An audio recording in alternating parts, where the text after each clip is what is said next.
자, 이번 시간에는 삼류위험물에 대해서 좀 정리 좀 해보겠습니다. 자, 삼류위험물 하게 되면 위험물 안전관리법상 성질은 자연발화성 물질 및 금수성 물질 이렇게 되어 있죠. 그래서 삼류위험물 중에 위험 등급 1등급군에 속하는 게 이제 칼륨, 나트륨, 알킬알루미늄, 알킬리튬 이렇게 있습니다. 네 가지가 있고 그 다음에 이제 황린이 하나 또 있죠. 그래서 이 네 가지는 지정 수량이 10kg가 되고 황린은 20kg가 되겠습니다. 자, 우선 칼륨에 대해서 먼저 좀 살펴보자면 이제 칼륨에서 시험에서 많이 나오는 거는 물과 반응했을 때의 반응식을 쓰는 게 시험에서 많이 나와요. 그래서 칼륨이 만약에 물하고 만났다. 역시 화학 반응식 때가 말씀을 드렸었죠. 자, 금속의 수산화물 만들어지는 거고 그 다음에 수소가스가 발생됩니다. 삼류위험물들은 물과 만나게 되면 가연성 가스를 발생하는데 수소가스를 발생하는 경우 또는 뭐 메탄가스, 아세틸렌가스 그 종류가 다 틀려요. 그래서 우선 칼륨이 물과 반응했을 때 수산화 칼륨하고 수소가스 발생하는데 이때 반응식을 완결을 좀 해보죠. 칼륨이 하나고 수소가 여기 두 개인데 여기 세 개니까 결국은 2분의 1 수소가스 이렇게 할 수 있죠. 전체를 다 2를 곱하게 되면 2몰의 칼륨은 2몰의 물과 반응해서 2몰의 수산화 칼륨을 발생을 시키고 그 다음에 1몰의 수소가스를 발생시킨다는 이런 화학 반응식을 저희가 완결할 수가 있습니다. 자, 그 다음에 또 한 가지 우리가 알아둬야 될 점이 삼류위험물들은 물로 소화할 수가 없는 거죠. 이제 금수성 물질들이 돼서 그래서 이제 물로 소화도 안 되고 또 하론이나 CO2로도 소화가 안 됩니다. 그래서 그 이유는 뭔지 반응식으로 좀 설명을 해봐라 이런 문제들이 꽤 나오거든요. 그래서 칼륨이 이산화탄소와 만났을 때 자, K2CO3 탄산칼륨이 만들어지면서 이때 탄소가 연소 폭발할 수 있는 물질이 나오죠. 이것도 역시 반응식 완결하면 칼륨이 두 개니까 두 배 해야 되고 탄소가 하나인데 맞고 산소는 두 개인데 세 개니까 결국은 2분의 3 해야 되나요? 그러면 2분의 3 하면 이렇게 되는 게 아니라 이쪽에 2분의 3 해줘야 산소 개수가 똑같아지는 거죠. 근데 이렇게 됨으로 인해서 탄소 개수가 지금 두 개고 결국은 탄소 개수를 맞추려면 결국은 이렇게 되는 거죠. 이제 전체적으로 2를 다 곱해서 4몰의 칼륨이 되고 3몰의 CO2가 되고 그 다음에 2몰의 K2CO3하고 계산을 해보면 칼륨 4개, 탄소는 3위는 6, 여기 2개 하고 그 다음에 여기 하나 하고 그러면 3개가 되는 거고 산소는 3위는 6, 그럼 2, 3은 6개, 개수가 양쪽에 맞게 되는 거죠. 이런 식으로 반응식 완결할 수 있어야 되고 자, 그 다음에 또 역시 칼륨이 이번에는 CCl4 하론 약재죠. 약재하고 반응했을 때 KCl하고 폭발할 수 있는 탄소. 그래서 양쪽의 개수를 비교해 보면 4몰의 칼륨은 1몰의 CCl4와 4몰의 KCl 그리고 C가 만들어진다. 그래서 칼륨 4개, 4개, 염소 4개, 염소 4개, 역시 탄소 하나, 탄소 하나 이런 식으로 양쪽의 개수를 완결할 수 있습니다. 따라서 칼륨의 경우에 물과 반응했을 때 그리고 이산화탄소 그다음에 CCl4와 반응했을 때의 화학 반응식 완결하는 걸 좀 잘 알아둘 필요가 있습니다. 자, 물론 칼륨이나 나트륨은 둘 다 물과 반응하기 때문에 둘 다 석유 속에 저장한다는 거 좀 기억해 두시고요. 자, 그다음에 이제 나트륨의 경우 한번 좀 살펴볼게요. 자, 나트륨의 경우는 우선 물과 반응하게 되면 반응식이 어떻게 되는지. 자, 나트륨이 물과 반응해서 뭐와 뭐가 만들어지느냐? 금속의 수산화물 NaOH 기본적으로 만들어질 것이고 역시 수소가스. 왜냐하면 나트륨과 그 다음에 H2O 중에 O하고 H하고 반응해서 NaOH 만들어지면 결국은 수소가스만 남게 되는 거죠. 자, 양쪽의 개수를 역시 맞춰주게 되면 2몰의 나트륨은 2몰의 물과 반응해서 2몰의 NaOH 수산화 나트륨이 만들어지고 1몰의 수소가스가 발생하게 됩니다. 자, 간혹가다 이제 시험에서 나트륨이 알코올과 반응하는 경우에 반응식을 써보시오 그런 경우가 있어요. 자, 그러면 그때는 역시 2몰의 나트륨은 2몰의 C2H5OH 에틸알코올이죠. 반응을 해서 2몰의 C2H5Na ONA 플러스 그 다음에 수소가스 발생. 역시 알코올류와 반응을 해도 수소가스를 발생한다는 걸 알 수 있는 거죠. 역시 그래서 나트륨의 경우에도 물과 반응했을 때, 알코올과 반응했을 때의 화학 반응식을 잘 기억해 두셔야 됩니다. 자, 그 다음에 이제 알킬 알루미늄인데, 알킬 알루미늄의 경우에는 여기서 이제 시험에서 많이 나오는 건 뭐냐면 트리에틸 알루미늄. 자, C2H5 트리에틸 알루미늄이죠. 트리에틸 알루미늄이 물과 반응했을 때의 반응식. 이것도 시험에서 굉장히 많이 나와요.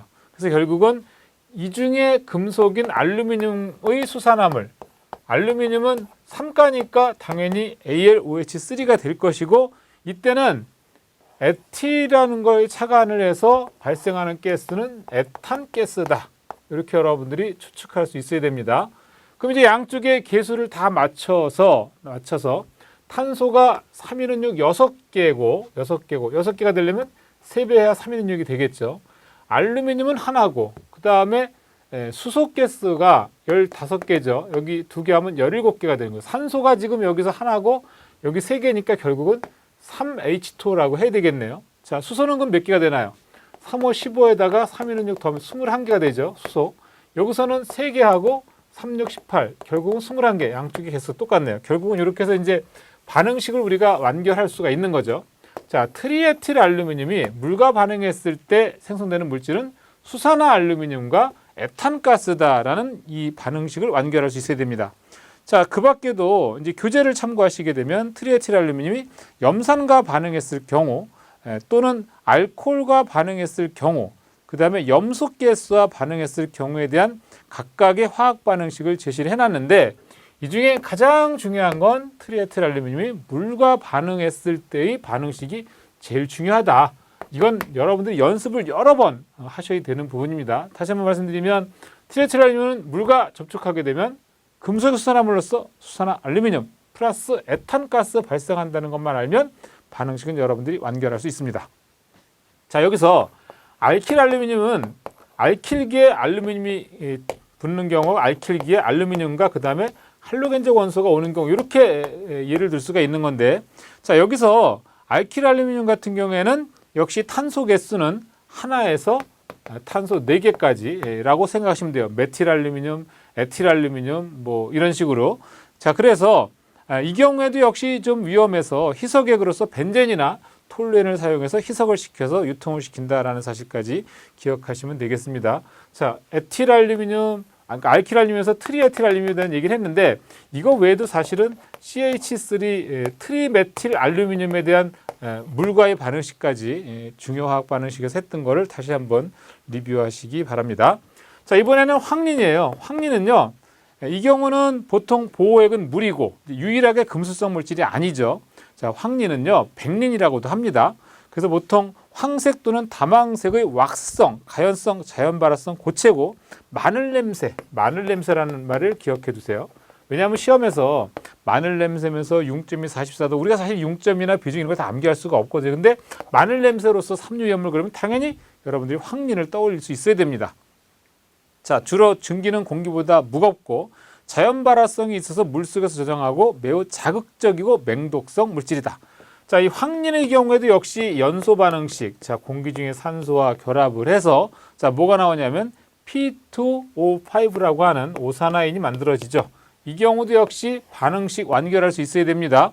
자, 황린이 결국은 오산화인이 된다는 얘기는 P가 4개니까 4개 되려면 2배를 해줘야 되고, 산소는 5개인데 2개밖에 없으니까 2분의 5 하는 거죠. 자, 그렇게 되면 결과적으로는 반응식이 어떻게 되나요? 황린의 경우에 이게 이제 산소가 5개, 산소 이게 제가 착각을 했네요. 산소가 착각을 했어요.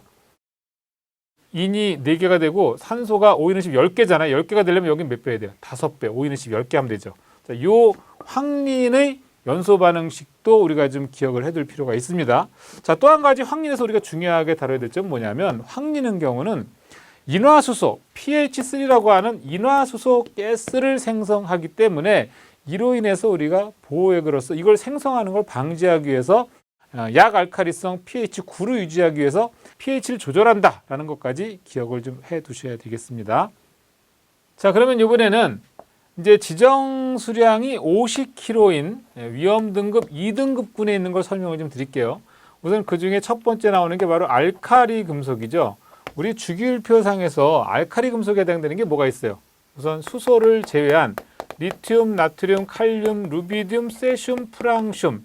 근데 이 중에 칼륨과 나트륨은 이미 1등급군으로 지정이 되어 있으니까 이건 제외가 되는 거지, 이제. 칼륨과 나트륨 제외. 그래서 제외라는 표현을 쓰는 거예요. 얘네들 제외하고 리튬이나 루비디움이나 세슘이나 프랑슘은 50kg라는 얘기죠. 자, 그 다음에 또 알카리 토금속류라고 했어요. 알카리 토금속류 하면 2족 원소를 말하는 거예요. 2족. 2족에 해당되는 게 뭐 있습니까? 베릴륨, 마그네슘, 칼슘, 스트롱슘, 바륨, 라듐. 그런데 이 중에 마그네슘 제외. 그랬단 말이야. 마그네슘은 당연히 이류위험물에서 따로 분류를 하고 있으니까 제외가 되겠죠. 그래서 베릴륨, 칼슘, 스트롱슘, 바륨, 라듐 얘네들이 바로 알카리 토금속류로서의 지정수량 50kg에 해당이 되는 겁니다. 자, 그러면 이 중에서 시험에서 많이 나오는 게 뭐냐? 알카리 금속 같은 경우에는 리튬에 대한 물과의 반응식. 자, 리튬이 물과 반응했을 때 LiOH하고 수소가스 발생. 물론 이때 화학 반응식 완결하게 되면 2몰의 리튬은 2몰의 물과 반응해서 2몰의 수산화 리튬이 만들어지고 이때 수소가스 발생. 이 정도 기억하시면 되겠습니다. 자, 그 다음에 역시 칼슘. 알카리 토금속류 중에서는 칼슘의 물과의 반응식이 중요해요. 역시 CaOH2 그리고 수소가스 발생. 자, 공이 둘 다 알카리 금속이든 알카리 토금속은 물과 반응하게 되면 수소가스를 다 발생합니다. 자, 이 경우 칼슘 하나고요. 그 다음에 수소가 4개니까 2배 해야 되죠. 산소는 2개. 이렇게 해서 반응식 완결할 수 있습니다. 자, 그래서 알칼리 금속과 알칼리 토금속류 중에서는 리튬과 칼슘의 물과의 반응식이 중요하다는 걸 기억하시고요. 자, 그 다음에 이제 유기금속 화합물리입니다. 유기금속 화합물리는 대부분 자연 발화성이 있고 물과 격렬하게 반응을 합니다. 다만 예외적으로 자, 사에틸랍 같은 경우에는 물로 소화가 가능하죠. 이 사에틸랍이 유기금속 화합물이긴 하지만 예외적으로 물로 소화 가능하다는 걸 기억해 둘 필요가 있습니다. 자, 그 다음에 이제 참고사항으로 무연휘발유, 이게 뭐 시험에 나왔던 건 아닌데요. 자, 무연휘발유라는 얘기 많이 들어보셨죠, 여러분들?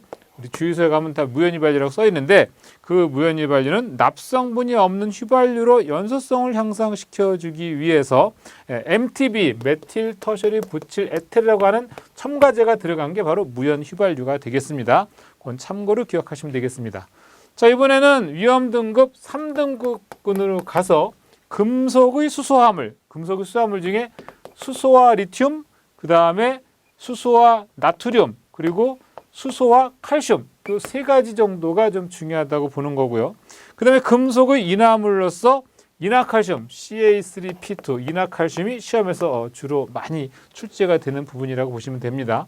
자, 우선 그 중에 자, LiH라고 하는 수소와 리튬의 경우에 물과 반응하는 경우 반응식. 자, 이게 만약에 물하고 만났다. H2O, 물하고 만났을 때 어떻게 되느냐 하면 LiOH하고 수소가스 발생. 이런 반응식을 완결할 수 있다는 걸 좀 기억해 둘 필요가 있고요. 그 다음에 이 수소와 리튬은 수소화합물 중에서 안정성이 가장 큰 그런 화합물질이 되겠습니다. 자, 수소와 리튬의 물과의 반응식, 이거 시험 문제 나온 적이 있어요. 그래서 수소와 나트륨이 물과 반응하게 되면 NaOH, 그 다음에 수소가스 발생. 물론 이 경우도 역시 수소와 나트륨도 물과 반응하면 금속의 수소나물, 수산화물, 나트륨의 수산화물 NaOH 나오고 그 다음에 수소가스가 발생이 된다는 거죠. 양쪽에 개수 맞춰보면 나트륨 하나고 수소는 3개인데 여기 지금 하나 있고 2개 생겨 3개 되는 거고 산소 하나. 이거 뭐 이걸로 끝나는 거죠. 그래서 금속의 수소화합물 중에서 수소와 나트륨의 물과의 반응식은 좀 알아둘 필요가 있습니다. 역시 수소와 칼슘도 마찬가지예요. 이 경우도 물과 만나게 되면 지금 이 삼류 위험물에서는 물과의 반응식이 매우 중요합니다. 시험에서 뭐 너무 많이 물어보죠. 그래서 물과의 반응식은 정말 잘 연습을 해둘 필요가 있어요. 근데 이제 우리가 연습을 할 때도 물과 반응식은 무조건 금속의 수산화물이 만들어진다는 거 알잖아요. CaOH2. 당연히 칼슘 2족 원소니까 2가겠죠. 그래서 OH2가 되는 거고 그 다음에 여기서 CaOH2에다 역시 수소가스 발생. 자, 양쪽에 개수 맞춰주게 되면 결국은 1몰의 CaH2는 2몰의 물과 반응을 해서 1몰의 CaOH2와 2몰의 수소가스 발생. 이건 여러분들이 쓸 줄 알아야 됩니다. 자, 그리고 금속의 인화물 중에 이 CA3P2에 대한 물과의 반응식 진짜 말도 못하게 시험에서 많이 나와요. 자, 물과 반응하면 뭐가 나오느냐? 이건 무조건 자, CA3P2하고 H2 하게 되면 기본적으로 금속의 수산화물인 CaOH2가 만들어지고 이게 만들어지는 거예요. 그 다음에 CaOH2 만들어지니까 남는 게 뭐야? H하고 P가 남잖아. 그러니까 당연히 이 경우에는 pH3라고 하는 가스가 나오게 되는 거예요. 다른 가스가 아니에요. 자, 그렇게 해놓고 나서 양쪽 계수 맞춰주면 칼슘이 3개니까 3개 돼야 되고 인이 2개니까 당연히 2배 돼야 되고 그 다음에 수소는 3인은 6, 2, 3은 6, 합이 12개, 12개 되려면 6배. 이렇게 해서 반응식 완결할 수 있습니다. 이 반응식 너무너무 중요하니까 이거 연습을 여러 번 하십시오. 뭐 특별하게 어려울 건 없어요. CA3P2라고 하는 인화칼슘은 인화석회하고 똑같은 말이고 젓갈색 고체고요. 자, 물과 만났을 때 금속의 수산물 CaOH2 만들어지고 pH3 포스핀 가스 만들어진다는 거 기억할 필요가 있습니다. 자, 이번에는 삼류 위험물 중에서 3등급군의 마지막 얘기죠. 칼슘 또는 알루미늄의 탄화물류. 자, 여기서 또 시험에서 많이 나오는 게 뭐냐면 CaC2 카바이드라고 하는 거예요. 카바이드. 카바이드가 또 역시 물과 반응했을 때의 반응식 또 너무너무 많이 물어보죠. 자, 물과 반응하면 뭐가 나오느냐? 당연히 금속의 수산화물. 자, CaOH2 만들어지고요. 이때 발생하는 게 뭐냐면 C2H2 아세틸렌 가스가 발생합니다. 그래서 시험에서는 간혹 이렇게 나기도 해요. 카바이드가 물과 만났을 때 발생하는 가연성 가스의 위험도를 구하시오. 그러면 결국은 무슨 가스인지도 알아야 되고 이 가스에 대한 위험도 구하려면 이제 연소 범위까지 암기가 돼야 되는 거죠. 그래서 이 경우에는 2.1에서 85 뭐 연소 범위 이렇게 된다는 거. 2.5죠. 이제 간혹 이렇게 시험에서 아세틸렌 가스에 대한 연소 범위, 우리가 이제 연소 범위를 2.5에서 81인데요. 이걸 알아야 또 위험도 값도 계산할 수 있는 거예요. 그래서 같이 좀 암기를 해둘 필요가 있습니다. 자, 어떻든 자, 카바이드 같은 경우 물과 반응했을 때 CaOH2하고 아세틸렌 가스 발생. 자, 그다음에 질소하고 약 700도 이상에서 질화되면 칼슘 시아나이드가 생성이 된다는 것까지 같이 알아두시면 좋겠습니다. 자, 그리고 이제 시험에서 또 나오는 게 뭐냐면 탄화알루미늄이에요. Al4C3. 이 탄화알루미늄이 물과 반응했을 때 역시 이 삼류연물은 제가 계속 말씀드린 거지만 물과 반응식이 아주 중요합니다. 자, 역시 AlOH3 만들어지고 이때는 또 무슨 가스가 나오냐면 메탄가스가 만들어져요. 물론 여기에 따르는 반응식 완결하는 거 알루미늄 4개니까 4배, 탄소 3개니까 3배 이렇게 될 수가 있죠. 자, 그리고 그 다음에 수소가스, 수소. 여기 지금 수소가 3, 4, 12, 3, 4, 12, 12개, 12개, 24개니까 12배를 해야 24개가 될 겁니다. 이렇게 해서 완결할 수가 있어요. 그래서 탄화알루미늄 물과의 반응식까지 같이 좀 암기를 하셔야 됩니다. 정리하면 이 삼류위험물 같은 경우에는 우선 기본적으로 공통 성질 자체가 공기와 접촉하게 되면 발열 발화하고요. 그 다음에 물과 접촉해서 역시 발열 발화하거나 또는 물과 접촉하면 가연성 가스를 발생하는 물질이 있습니다. 우리가 이미 살펴봤습니다. 그래서 물과 반응해서 수소가스를 발생하는 경우 또는 메탄가스 또는 에탄가스 또는 뭐 여러 가지 그런 가연성 가스들이 발생하는 경우를 봤단 말이에요. 그다음에 또 한 가지 황린을 제외한 황린의 자연 발화 온도가 약 34도 정도 되는데 그 황린을 제외한 모든 물질이 물에 대해서 위험한 반응을 일으킨다. 이걸 기억하실 필요가 있습니다. 자, 그 다음에 삼류위험물은 용기 파손 및 부식을 막고 공기 또는 수분의 접촉을 방지해야 된다. 보액 속에 위험물을 저장할 경우 위험물이 보액 표면에 노출되지 않게 해야 하고 다량을 저장할 경우에는 소분해서 저장하되 화재 발생에 대비해서 희석제를 혼합하거나 수분의 침입이 없도록 하고 물과 접촉해서 가연성 가스를 발생하기 때문에 또 역시 화기로부터 멀리한다. 소화 방법으로 따지면 사실은 CO2나 하론이나 물은 일체 금지해야 되고요. 이제 어떤 물질에 따라서 건조사나 또는 팽창균자 및 팽창질석으로 질식 소화하면 되겠습니다. 자, 참고적으로 이제 특별히 이제 불꽃 반응 색깔에서 시험 문제 간혹 나오기도 하는데요. 칼륨이 보라색이고, 칼륨이 보라색. 그 다음에 나트륨이 노란색입니다. 이 불꽃 색깔, 이것도 시험에 가끔 나와요. 그 다음에 리튬 같은 경우가 이제 빨간색, 적색이죠. 빨간색이고, 그리고 이제 칼슘이 황적색, 이 정도 색깔, 금속에 따른 불꽃 색깔도 저희가 좀 알아둘 필요는 있습니다.